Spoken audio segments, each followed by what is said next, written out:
This podcast is brought to you by the Prospect Research Institute, a vibrant online learning community providing high-quality educational content, the opportunity to connect with peers, and an outlet for new ideas in the field of nonprofit fundraising research. It's critical that researchers and fundraisers need to team up because the portfolio must, as a whole, offer the gift capacity that meets or preferably exceeds the stated goal of the officer. Welcome to Prospect Research Chat Bites, a podcast by and for prospect research professionals. I'm Jennifer Filla. Today, I'm talking with Suzanne Barlow, adjunct faculty and prospect research professional. Hello, Susie. Thank you for joining me today on Chat Bites. Hello, Jennifer. It is a pleasure to be with you. So I looked at your LinkedIn profile before we were going to talk today, and it really is such an interesting read. You have an MLIS degree, you studied abroad, you have lots of continuing education, and you're an organizer of people. And I'm wondering if you'd be willing to share with us just a little bit about your career and, well, how did you become a prospect research professional? Jen, like many of us in nonprofit careers, I came to work in prospect research and portfolio management by kind of a happy accident. My first degree was in international relations. I was going to save the world. World not saved. Check that. So after graduation, I started at CBS in television production, but I eventually left to marry and be with my two beautiful children full time. And when they were in school, I decided to get an MLIS, that's a master's in library and information science at Rutgers University, which had an excellent program at the time. I really liked research, and I thought that this would be the best fit, though I had no particular career goal on graduation. I was quickly drawn to databases. I liked the metadata development conversation that was going on at the time, and I got into cataloging, but none of them really would ring a bell for me. So I took my first paid position as a project manager for a National Science Foundation digital library for the IEEE Engineering Society. And that was just a 3-month limited project in 2002, but I really liked it. Then I worked for a while as a reference librarian at Rutgers University Libraries, and then as a cataloging apprentice, but I still wasn't really quite hitting it. I really liked the research. I really liked working with people. But in order to stay at the university, I had to do a PhD, and that was just not in the cards at that time for me with these kids at home. So I happened to read in the New York Times about a fundraising and grant-making certificate course at NYU's recently established George H. Hayman Center. And so I did an intro course, and then I signed up for a year of basically all about fundraising. And when I finished, or while I was there, actually with other students, we decided that we needed a networking group. So another student and I initiated a meetup group, and that started as the NYU Hayman Graduate Network, but then it quickly grew into a 350-member open fundraising network group. And that ran for a number of years. I think that went from like 2006 to about 2012. And then, during the downturn, it was good for facilitating people getting jobs, things like that. While I was at the NYU Center, another student mentioned to me that there was a panoramic course that was taught by Linda Hartley. And in that course, they brought up prospect research, which I hadn't heard of before. And Chris Hughes, who is the Deputy Chief Development Officer for Research at the Met Museum, he was a visiting prof in this class. And so I doggedly asked him for a chance, and he very graciously offered to let me work at the Met Museum. So I apprenticed with him while I was still attending courses, and I just really grew to love research and everything about it. So at the same time, Poonam Prasad, who has her own research firm, became my mentor, and she placed me on the APRA New York City board, where I met Deborah Drucker, who is a top-line researcher, and then she was at Central Park Conservancy. And Poonam signed me up also for the Special Programs Committee, a new committee at Women in Development, which is a New York City-based networking organization. So this grew my network, and through that network, I met and was later hired by Laura Fredericks, who is the author of The Ask. Also, she's written recently Money, Wellness, and Winning Words for Fundraising, which is actually a book that's mistitled because I use that book every day in my life, basically how to ask for money, how to work with money. Laura, who was then the VP at Pace University, and she was in a $100 million campaign there, needed a research department head. So she hired me. So for the next 7 years, I was able to build a research department from scratch into like a smooth machine for prospect development, prospect management. And I did this really by building teams of people inside the university and outside. Everybody that I had met, I used all of my resources. How do you do this? What templates do you use? Who are your favorite people? Constantly in communication with people. And then I was able to hire one of the brightest people I've ever met, and his name is Eric Zhang, who just completed at that time his MBA in finance. I trained him. He quickly became a very strong member of our group, and we really grew the department when we hired more people. At the same time that I was at Pace, as I was growing this department, I also got to know the founders and many of the vendors who represented the information aggregators that we all use, like DonorSearch, LexisNexis, iWave, Equilar Atlas, Wealth Engine, Noza, and more. And as I got to know them, that helped me understand where these companies were going. What was their target? What were they going to offer us? And I had very good communication with them. So I felt confident when I was leasing their product. I really knew what I was getting, and I could put a cohesive thing together. I had no duplication of effort. I became a conference attender. I became a conference attender with also my research associate, Eric. We would trade off. And I also, as I progressed in the field and I studied prospect research methodology, I started to make presentations at conferences. So at Pace, I took courses in accounting, investing, finance. I wanted to know what were our big donors experiencing in their lives? How did they make their money? How could I track how much money they were making? And my professors were very helpful also in letting me know more about the compensation program in those fields. And I also took when I was home, when I had a chance, I interviewed local bankers, mortgage brokers, asset managers, people I would run into on the train in my commute. I'd ask them how things work in their industry. I met a lot of people that did analysis of institutions like Goldman Sachs and Morgan Stanley.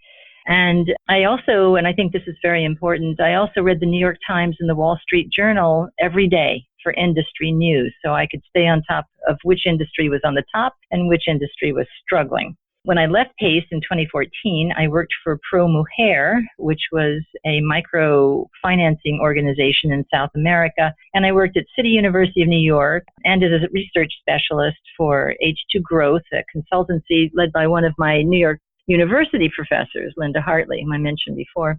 I also started working with other smaller nonprofits that don't have their own research departments, and mostly that is prospect profile work that I do for them. And then along the way, I developed a unique way of finding the capacity for individual prospects. It's sort of a process that I've presented at conferences. And I'm right now kind of thinking about how I'm going to share that. But anyway, that's what brings me up to where I am today. Awesome.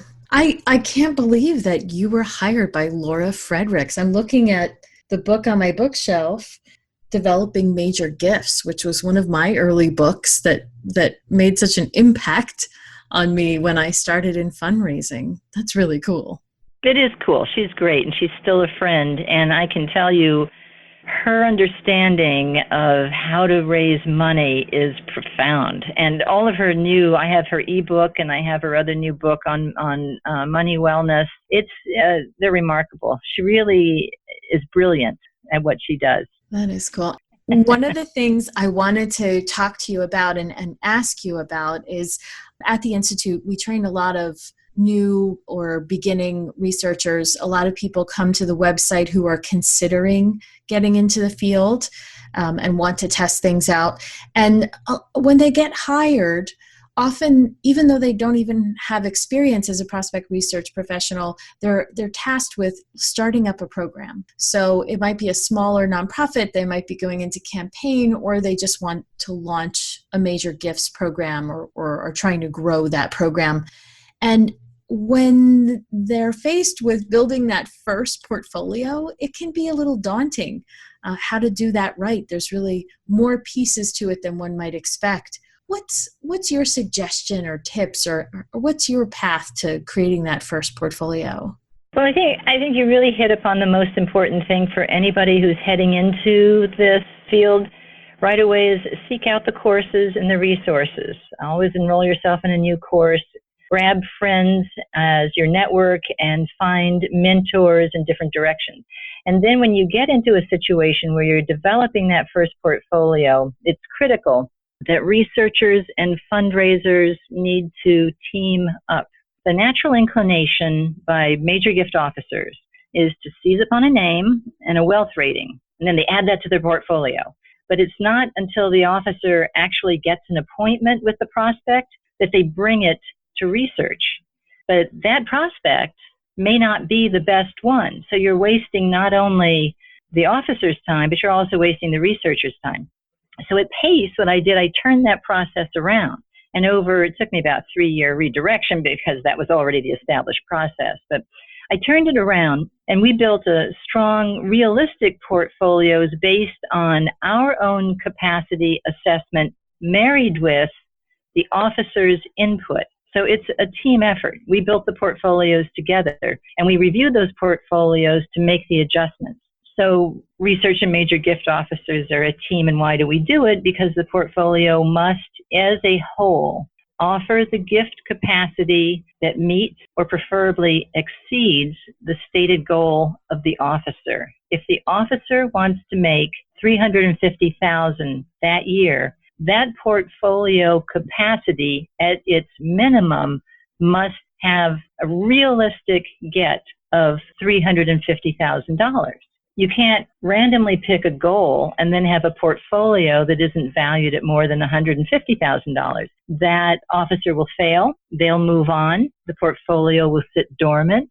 All of those connections will be lost, and you start all over again. So I think the most important thing is to work as a team and build that portfolio together. Wow. So instead of focusing on, so many in this stage or so many in that stage, you're saying, hey, at the very least, the capacity of the portfolio has to meet the threshold of the goal. That makes sense.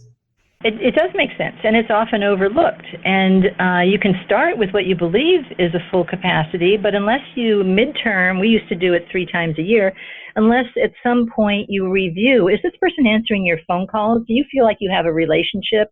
Is there something new going on in this person's life that this person will not be able to fulfill this anticipated capacity?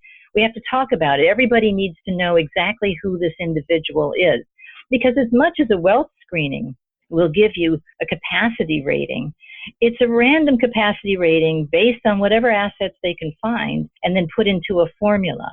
But the reality is that person may have no affinity for you. That person may have no inclination to give you money. That person may have just lost their job and nobody knows about it because it's a very recent thing. We don't know. So we have to constantly be looking at that.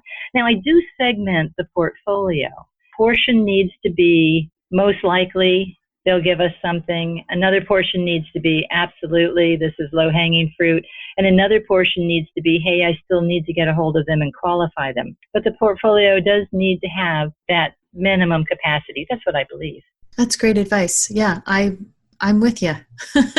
If they don't have the capacity, you're not going to meet your goal. I'm glad you pointed that out. And then, maybe I'm taking a step backwards.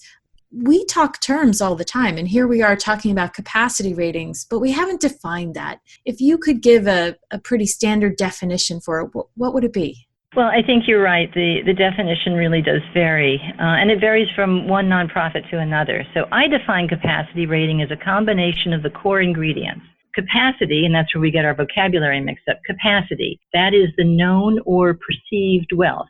We can't really know the wealth, but we can perceive the wealth. Plus affinity, the connection to the nonprofit's spoken mission, and inclination, which is the donor's feeling or likelihood to give to your specific organization and why. Taken together, they create a capacity rating. Now, at the Met, they have a very complex formula. I really never even understood it. It was so complex. They developed this for capacity ratings, and it includes inclination and affinity. But theirs was based on a membership database, which is different than an alumni database, which is different from a grateful patient database. And their alphanumeric rating that they had reflected all three of the affinity, inclination, and capacity. Now, other organizations may have a simplistic rating system, and that comes with their database, but it falls short of what the independent prospect researcher can bring to the table. And that is an analysis of the title that the person is holding, the length of their career and engagement in their career, their various other affiliations with hospitals, charity, good works, commercial boards. All of these things are not necessarily captured and evaluated in a general wealth screening.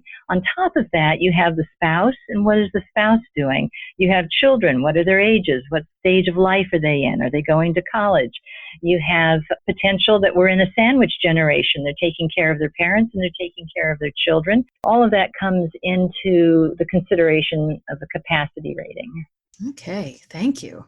And before I let you go today, I'm wondering if you have any tips for researchers on how to share their ideas and expertise with management in a way that's more likely to be heard and understood. We don't always have the authority, but how can we kind of manage up a little and share those ideas?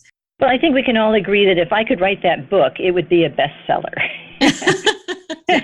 Nobody has the real answer. I have some ideas.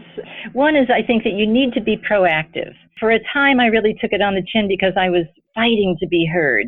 And then later, I realized I have to become a listener, but I need to be a proactive listener for needs until I was then finally trusted to be a solid partner with the management team. So some of the things that I did, I used my own calendar to prompt action from people in the administration. I would say, oh, we're coming up to a board meeting in 3 months. Do you have ideas for prospective board members that you may ask me to research?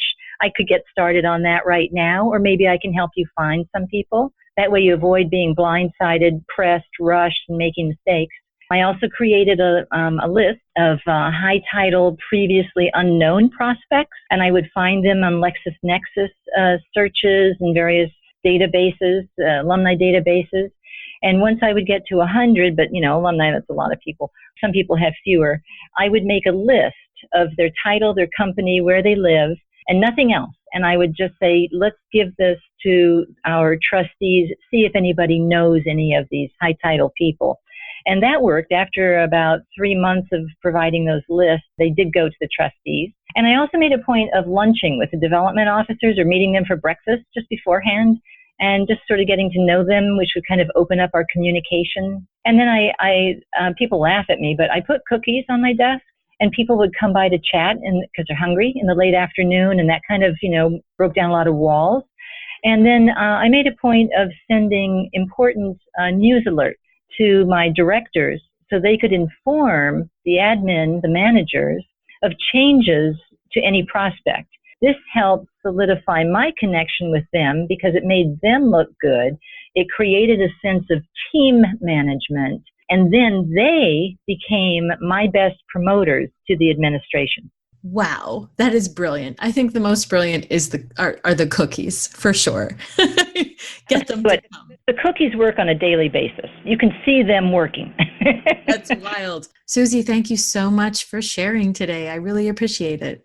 Thank you so much for having me, Jen. I really enjoyed it, and I very much enjoyed meeting you and talking with you.